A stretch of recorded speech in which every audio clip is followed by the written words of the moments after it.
Hey there, change makers and truth seekers. This is Anita Johnson. Ready for a weekly dose of inspiration? Visit our website at focmedia.org and sign up for our newsletter. Remember, knowledge is power, and together we're amplifying voices that matter. Thanks for being part of our community. Making contact. Making contact.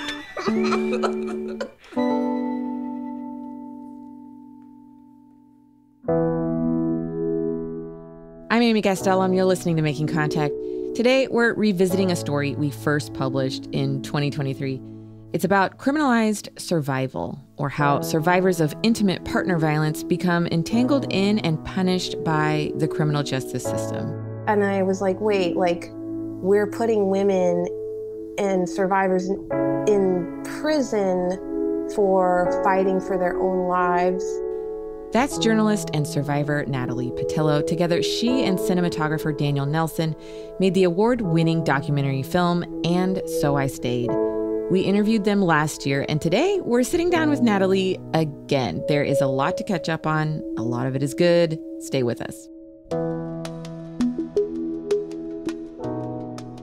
I'm Amy Gastellum. You're listening to Making Contact. Today's show is a powerful story of solidarity and response to the problem of intimate partner violence. Please take care when you're listening today. Now to our interview with reporter Natalie Pattillo. Hey, girl, hey. Hey. So, Natalie, just to recap for our listeners, your film, And So I Stayed, follows three women's stories: Tanisha Davis, Nikki Adamando, and Kim Dadu Brown. All were sentenced to many years in prison after actions they took to protect themselves from their abusers, which resulted in their deaths. The film follows these women, but it also follows the fight to get a law passed in New York that would give hope to people like Kim, Nikki, and Tanisha, who have been incarcerated after surviving domestic violence. It's called the Domestic Violence Survivors Justice Act, or DVSJA. Can you summarize what the DVSJA does? The DVSJA allows judges to look at domestic violence as a significant contributing factor to a crime. So it works in two ways. Folks can be sentenced under the law, which means less harsh sentencing. And then it can also be used for folks who are currently incarcerated, and the crime predated this law's existence. So then they're able to potentially get out earlier than their original sentencing. So Natalie, in your film, we learned that Tanisha was able to use this law on appeal to get her sentence reduced, that retroactive sentencing we were talking about. And so the third woman in the film, Nikki Adamando, was tried and sentenced after the DVSJA passed. But here's the thing, the judge in her case didn't really seem to consider the new law. The judge sentenced her to 19 years to life in prison, which is not a reduction at all. And so in the end of your film is really heartbreaking, because Nikki is still at Bedford Hills and her sister Michelle is raising Nikki's kids and fighting to get her sister's sentence reduced. But a lot has happened since then, right? For one thing, Nikki is out. Nikki is out. The case thankfully went to the appellate court, and the appellate court did think she was eligible. So they were able to use the law in Nikki Adamando's case and say, actually, she does qualify. She is eligible for the DVSJA, and she did get a sentence reduction. Right. So now that Nikki's out, she has been advocating for laws similar to the DVSJA.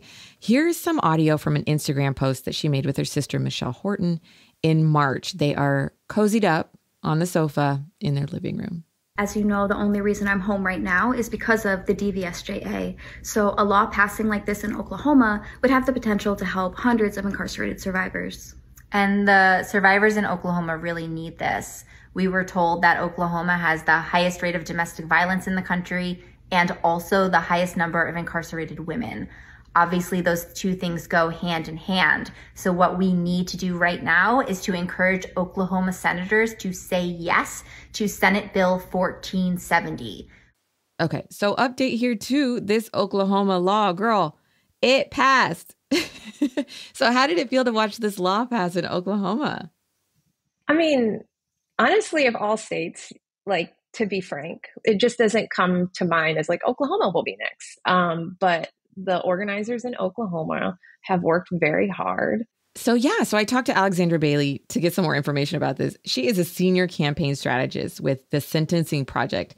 They advocate for effective and humane responses to crime that minimize imprisonment and criminalization of youth and adults by promoting racial, ethnic, economic, and gender justice. Okay, so Miss Bailey, who is also a survivor of domestic violence, has been working hard on this Oklahoma bill. And she said what really motivated her to pursue this law was a Mother Jones article she read about a case in Oklahoma highlighting failure to protect laws, which is one of the ways that survivors get entangled by the criminal justice system, right? Can you explain failure to protect laws? Right. So a survivor could be with a partner who is abusive. That abusive partner could cause harm to a child. And just because the survivor might not be able to leave or was just present whenever the abuse took place, those failure to protect laws can cause these survivors to be criminalized. It doesn't make sense, and it'll never make sense to me. Well, you're not the only one. Here's Alexandra Bailey talking about the Mother Jones article that she read. And it highlights one particular case about a woman who was in a terrible domestic violence situation that could have taken her life. And her children attempted to intervene. And one of them got pushed out of the way and hurt themselves. And she went to prison for that. And the even more ironic part is that, or terrible part, I guess I should say, is that her children were given to her ex-partner, who had already spent multiple years in prison for committing domestic violence against her. So just it's baffling. Utterly it doesn't ridiculous. Make any sense.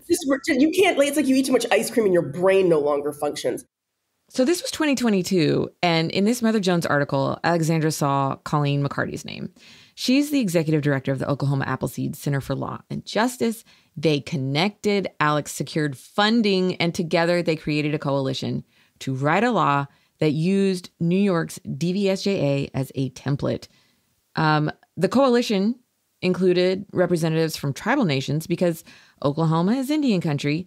That means that there's various legal conditions to consider. And it is worth noting that Indigenous American women are the group that experiences the most intimate partner homicide in the United States. And the great thing is that we've been in lockstep with incarcerated women from the beginning. Word. So they had a few false starts in the legislature, but in the end, Alex told me that this bill flies through the state legislature. I mean, just flies. It goes through committee, unanimous vote. It goes to the other committee, unanimous vote. It gets to the floor of the Senate, unanimous vote. It transfers to the floor of the House, 3 no votes. Unheard of in Oklahoma. Were you surprised? At those numbers, at unanimous in Oklahoma? Right. I don't think you could get a unanimous vote on saving the dolphins. My mom's people are from Oklahoma, so yeah. I noticed that part of the new law, just like New York's DVSJA, says that there has to be a high burden of proof. Mm-hmm. And this has been an issue for survivors.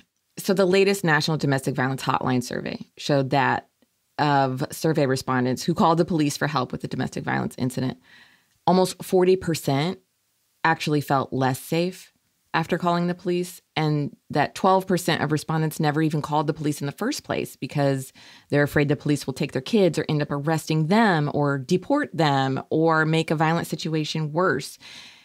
This fear of police is disproportionate for Black and brown women and immigrant women. So requiring evidence, including police reports, to use this law. It doesn't have to be a police report. Yeah. It doesn't have to be a police report. Okay. What else is included in that burden of proof? Hospital reports, first-person witnesses of abuse can be used. I mean, so there are like, if you had a therapist or you did an outcry to somebody, that is, all things that can be used. We just filed April Wilkens' case in Oklahoma. It's a 425-page document of just witness after witness and testimony after testimony and doctors and, police reports and rape kits and restraining orders. So it seems like everybody knows about it. It was crazy. And yet, I just want to point out that even though April Wilkens is a white woman with mountains of evidence, I'm still on pins and needles to see, is this law going to do what they say it's going to do? Because if you look at Nikki Adamando's case, too, in New York, it all came down to that judge the first time that she tried to use it there. Yeah. And she still got sentenced to years in prison. Yeah. And that's in New York. And I'm like, okay, Oklahoma, let's see. I don't know. Well, yeah. Am I on pins and needles? Mm-hmm. Of course. But what I will say is that from the very beginning, we've been willing to go to the mat on this issue. If I have to come back and change the law again and get another avenue, I will. But, it's one of those things where I think what they're starting to understand is we're never going to go away. Mm. And there are a lot of women in your state and they vote. Yeah. And they don't want their daughters to die. Right. And they don't want to die themselves. And they don't want to spend the rest of their lives in prison. All right. So, Natalie, Alex said that they are starting with 13 cases. April Wilkens is the first. You've heard of April Wilkens, right? Yes. I have heard about her case, definitely. She's got a lot of media attention, so I'm not surprised that you've heard about it. After April, 9 more cases will be released at the end of September. So that's what's happening next for Oklahoma. Meanwhile, Alex is headed to Louisiana to work on a similar bill there. And she said if anybody listening wants to work on a bill in their state, she is here to help. We do have a model DVSJ bill with recommendations. And, if you want to go down this rabbit hole, I will jump in the hole behind you. Okay. So, Natalie, we've been keeping an eye on Oklahoma and this bill, and you even gave a showing of your film, And So I Stayed, at Tulsa Community College not long ago. How did that go? The showing at Tulsa Community College was wonderful.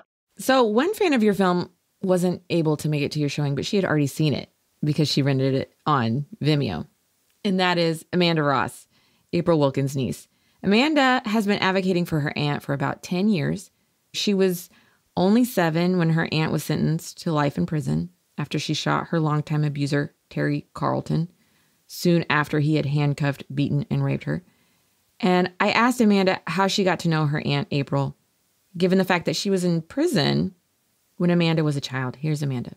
She would call my mom every Sunday, and I was eavesdropping the whole time, but it was every Sunday. That was the day we knew to expect a call from her after church.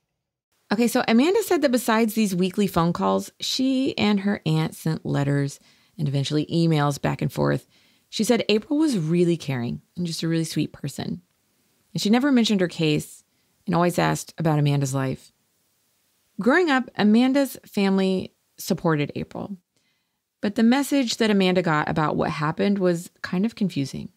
Even the narrative that my parents would tell me, even as a little kid, was, she wasn't treated fairly by the system. But there was still this undertone that my parents believed she still did something wrong or wasn't as right about things as she could have been. And I think that comes from living in the Bible Belt and just judging women. And that's not something that I stand for. And that's also something I've had a lot to unlearn. I'm 34 now and I'm still unlearning. Back in 2014, April asked Amanda if she could make some copies for her. She was planning to try to get her life sentence reduced, but she needed some clerical help. And Amanda had access to a copy machine. So she made the copies. And on those papers that Amanda copied, she saw April's own account of the abuse she had suffered over the course of several years with Terry Carlton. Amanda had never heard the full story up to that point, so it was shocking and heartbreaking for her. She said around the same time, a producer named Dave Randag made a YouTube video of a recording April had taken of a conversation between herself and Terry. And in it, Terry admits that he beat her, that he raped her. Hearing him admit it on tape, that was a turning point for me. And so as I was starting to question, how bad was it, that came up.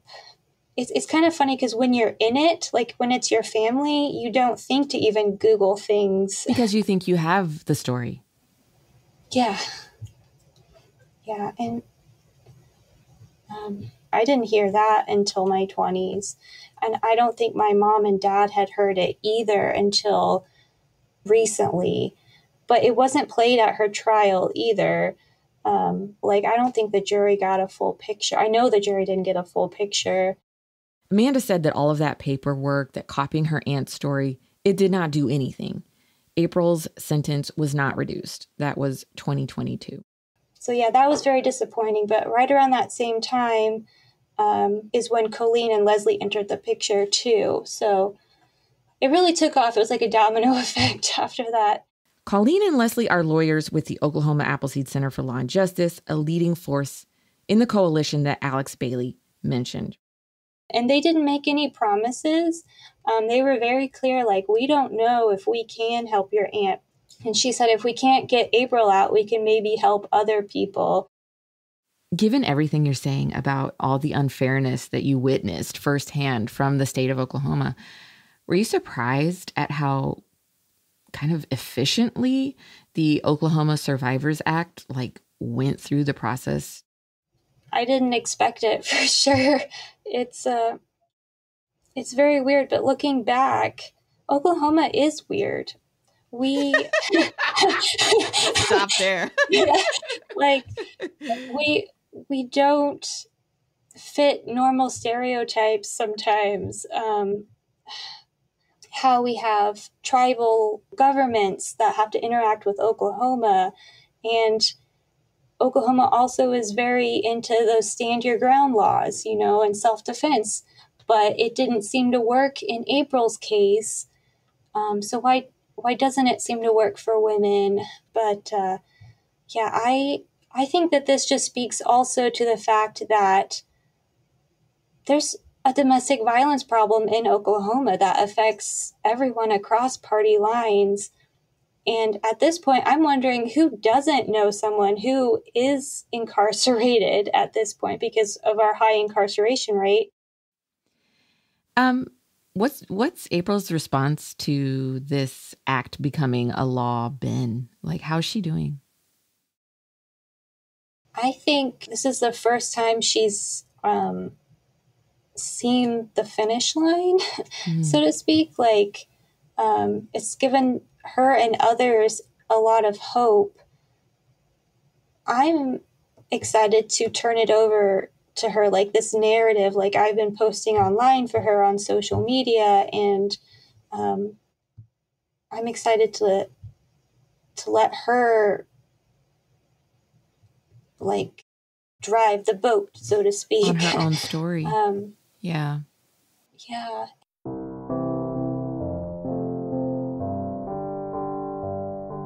Hey there, I'm Lucy Kang, reminding you that you're listening to Making Contact. If you or someone you know is experiencing domestic violence, you can call the National Domestic Violence Hotline at 800-799-7233 or text the word BEGIN to 88788. Their website is thehotline.org. Okay, back to the show.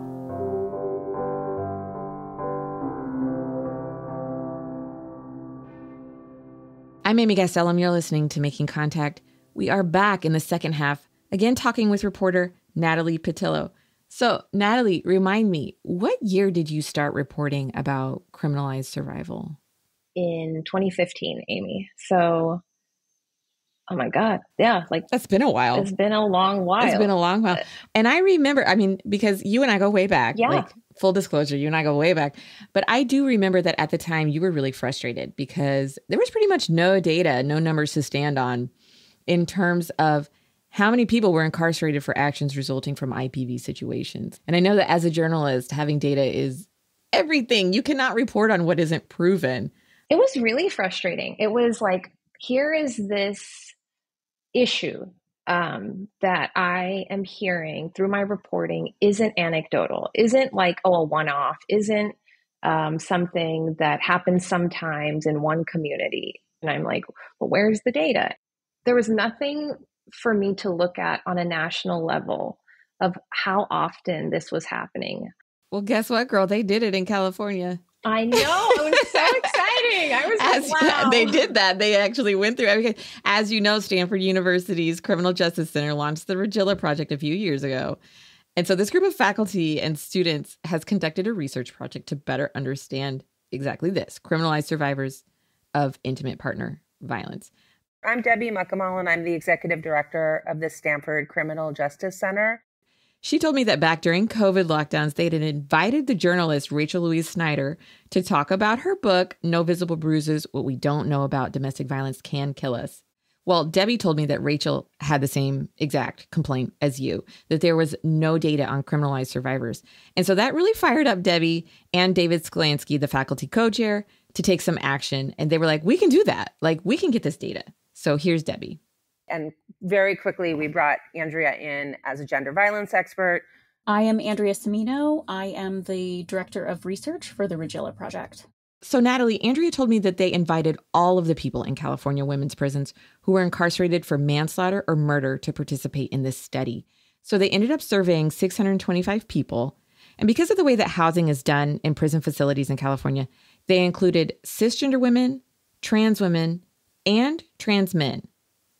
And so the Regilla project, they did not rely on court documents or letters in the mail for this survey. These were face-to-face interviews. So here we go. Here's the big number. They found that a little over 74% of the people surveyed scored positive for intimate partner violence in the year preceding their arrest. 74%. Wow. That's almost 3 out of 4. How's that hitting you? I'm not completely surprised based off of the reporting that I've done throughout the years, the stories that I've heard throughout the years. It is heartbreaking. It actually makes me really emotional. Yeah. Well, and I wanted to include this piece from Debbie that is a bit of a caveat. You know, we started the study with the question, how many women are incarcerated for killing their abuser? And we thought that that was the approach that we would take, really trying to hone in on where the decedent was the intimate partner. But what we quickly realized in designing the study was that that approach would be too narrow. And we needed to include everybody, no matter who the decedent was. Here's Andrea. So women who killed their child, women who killed strangers, even had histories of intimate partner violence and were in potentially lethal relationships. I just also want to emphasize that we should be careful with the language. Women who are responsible for the killing of someone, sometimes they were not the people who actually committed the act, but they were legally found responsible for the killing of someone. And it's an important distinction to make, particularly when you get to coerced killings, when you get to aiding and abetting liability, that includes failure to protect children and the like. Are your findings from California generalizable across the country? We have no reason to believe that they are not generalizable.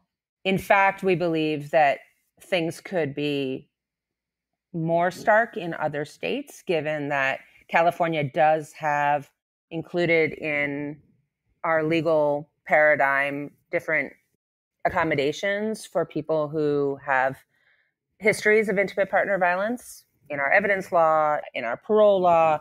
And so we believe that the findings would be the same, if not higher, in other jurisdictions. Like any study, some of what they learned surprised them. And to be honest, it surprised me too. So at least 16 people talked about the abuse was so bad, I started to self-medicate with drugs and alcohol. I then got into a driving related accident and I killed a stranger. So we need to go back. Where does that come from? And how does the intimate partner violence relate to the stranger being killed in a DUI? You keep pulling that thread and it comes back to the home. And it's in so many homes. Did I read this right? That's some statistic that showed like half of women in the United States will come up against IPV at some point in their life. Is that ringing a bell, Andrea? I know you're going to know. Yeah. Little less than half, but around half in their lifetime. Yes. And we found 10 times as much in this group of women compared to national statistics. Natalie, so what else is new? What else is there to report? I know that you have some presentation coming up. Can you tell me about that? Yeah, there's some exciting screenings coming up. New York State Unified Court System. They're asking me to talk to them about my experiences making And So I Stayed. And they knew I was a survivor, but they didn't know that I had fought to protect my own daughter in that very same system, the New York family court system. And I can't quite put into words what that feels like, other than this is kind of what I wanted the entire time, was like, can I just get everyone's attention, please? Can I just get the judge's attention? I just want to explain what it's like to be put into our shoes, where we have to put a child to sleep who is scared that they might have to visit an abusive parent. So when that came across my inbox, I still can't believe it. It's like full circle. And that will happen in November. Thank you for sharing that and just being vulnerable with us. And I have to say, like, as I'm listening to you, that like so many of the people I've talked to for this episode particularly have shared that they have some relationship to domestic violence themselves. And I am really, personally, I feel very like heartened about the kind of coalition building that has happened among survivors to make something happen. Absolutely. There's a thread there. There's definitely a thread there. The passion of what it means to reclaim power from systems that would have us not have it. So if you want Natalie to come and present her incredible, moving, award-winning film in your community, or your school or your prison, how can people find you, Natalie? They can find us through our website, which is andsoistayedfilm.com. Well, I condone rest and, doing softer things like gardening. Yes. I just picked off an heirloom eggplant that's orange. What? Orange eggplant? I'm into it. It's very cool. So it's kind of my life right now. It's like the end of season. So I need to figure out what my winter joy is. Yes. As we all do, I'm pretty sure. Yeah.